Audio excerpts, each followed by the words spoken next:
খড়গপুর এলাকার চিকিৎসক শিক্ষক সমাজ ও খড়গপুরের নাগরিক সমাজের তরফে শুক্রবার খড়গপুর পৌরসভার সামনে পথনাটিকা, গান আবৃত্তির মাধ্যমে তিলোত্তমা বিচার চেয়ে প্রতিবাদ জানানো হল।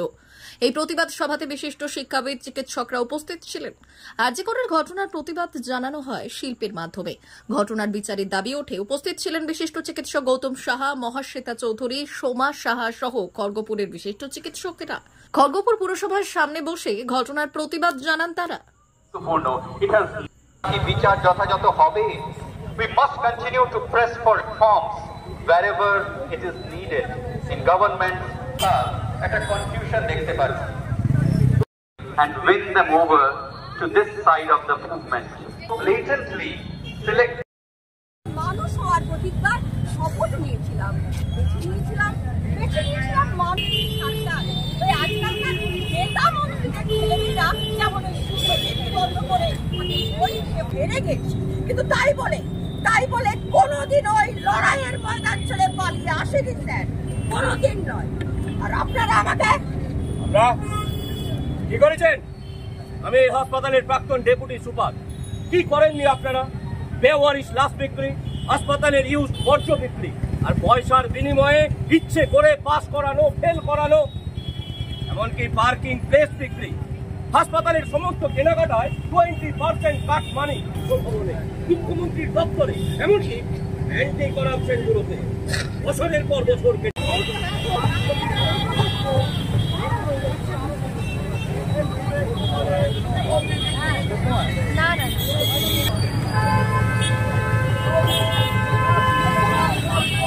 খড়গপুরের নাগরিক সমাজ, ডক্টরস এবং অন্যান্য যে সাধারণ মানুষ সবাই মিলেই এই প্রতিবাদে নেমেছেন। প্রতিবাদ যেমন আপনারা দেখতে পাচ্ছেন যে সবাই মিলে বসে গান, আবৃত্তি, নাচ এবং নাটকের মাধ্যমে এবং স্লোগানিয়ারের মাধ্যমে আমরা এই বার্তাটা সিস্টেমের কাছে পৌঁছে দিতে চাইছি। যদি ন্যায় না পাওয়া যায় তাহলে অবশ্যই চলতে থাকবে। ন্যায় যদি না পাওয়া যায় তাহলে অবশ্যই আমার নাম ডক্টর গৌতম সাহা, আমি খড়গপুর IM এর সেক্রেটারি। আমরা খড়গপুর এবং মেদিনীপুরের সমস্ত ডক্টর এবং সাধারণ মানুষ সম্মিলিত হয়েছি তিলোত্তমার বিচারের জন্য, বিচারের দাবি এবং আনুষঙ্গিক যে সমস্ত ঘটনা ঘটে যাচ্ছে, অনবরত আমরা যে সমস্ত খবর পাচ্ছি এবং আমাদের জুনিয়র ভাই বোনেরা যেভাবে লড়াই করে যাচ্ছে, তার সুরাহা না হওয়া পর্যন্ত আমরা সুবিচারের জন্য প্রোটেস্ট করে যাচ্ছি। অ্যাকচুয়ালি দেখুন, এটা বলতে গেলে আমি প্রথমেই বলবো, আমার এক সুকান্ত ভট্টাচার্যের একটি কবিতা মনে পড়ছে, দেশলাই কাঠি। আমি একটি ছোট্ট দেশলাই কাঠি, অতি নগরে আমার বুকে জ্বলেছে বাড়ি, জ্বলে প্রাণ জন্য। তিলোত্তমা ছিল হয়তো সেই ছোট্ট দেশলাই কাঠি যে আমাদেরকে জানিয়ে দিয়ে গেছে যে আজকে ডাক্তার সমাজ কিসের মুখে রয়েছে, কিভাবে বিপন্ন তারা। তো সেই সমস্ত কিছু এর প্রতিবাদে আজ আরো যারা দেশলাই কাঠি, মানে আমি বলতে চাইছি আমাদের ছোট ছোট ভাই বোনেরা রয়েছেন কলেজে, তারা যেভাবে প্রতিবাদ করেছে, আজকে আমি অনেক সিনিয়র, আজকে শুধুমাত্র আমি তাদের এই প্রতিবাদে সামিল হতে চেয়েছি। আমি শুধু বলতে চেয়েছি ওদের যে ভয়াবহ, আমি গেছি তাদের সাথে, আমি কথা বলে এসেছি, আমি শুধু বলতে চেয়েছি যে ওরা কিন্তু কেন আজ রাস্তায় বসে আছে, কেন কাজে ফিরছে না, এটা কিন্তু সুস্থভাবে সুস্থ মন নিয়ে চিন্তা করা দরকার। কেননা তারা যদি কাজে ফিরে যায়, তাদের অনেকভাবে ভয়ার্থ পরিবেশের সম্মুখীন হতে হবে, হয়তো বা আরো একটি তিলোত্তমা তৈরি হবে।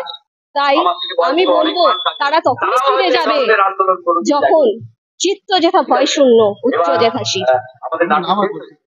আমি ডক্টর সোমা হালদার সাহা, আমি railway hospital.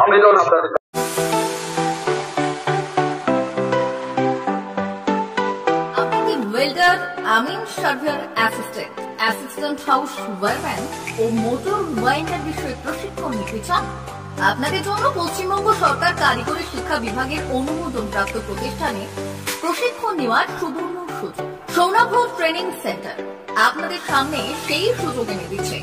Sounav training centre, টাকলা, খুশি, নারায়ণ। এখানে রাজ্য সরকারের কারিগরি দপ্তরের অনুমোদনে কোর্সগুলোর প্রশিক্ষণ দেওয়া হচ্ছে। ভর্তি চলছে। ভর্তি হতে আজই চলে আসুন আমাদের সেন্টারে।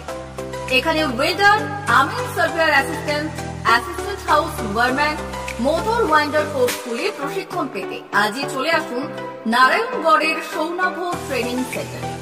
এখানে প্রশিক্ষণ শেষে পেয়ে যাবেন 100% জব গ্যারেন্টি। ভর্তি চলছে। আমাদের প্রতিষ্ঠানের বিশেষত্বগুলি হলো স্বল্প ভর্তি ফিস, ফ্রি ওয়াইফাই ক্যাম্পাস, যাতায়াত ও সরকারি ভর্তুকির সুব্যবস্থা আছে। এছাড়াও পাবেন এসসি, এসটি, ওবিসি এবং সংখ্যালঘু ছাত্রছাত্রীদের জন্য স্কলারশিপের ব্যবস্থা। তবে আর দেরি কেন, আজই ভর্তি হতে চলে আসুন রাজ্য সরকার অনুমোদিত সৌনাভ ট্রেনিং সেন্টারে। ট্রেনিং শেষে পেয়ে যাবেন জব গ্যারেন্টি। আমাদের ঠিকানা টাকলা, খুরশি, নারায়ণগড়। যোগাযোগের নম্বর 9732864896 অথবা 6294423449।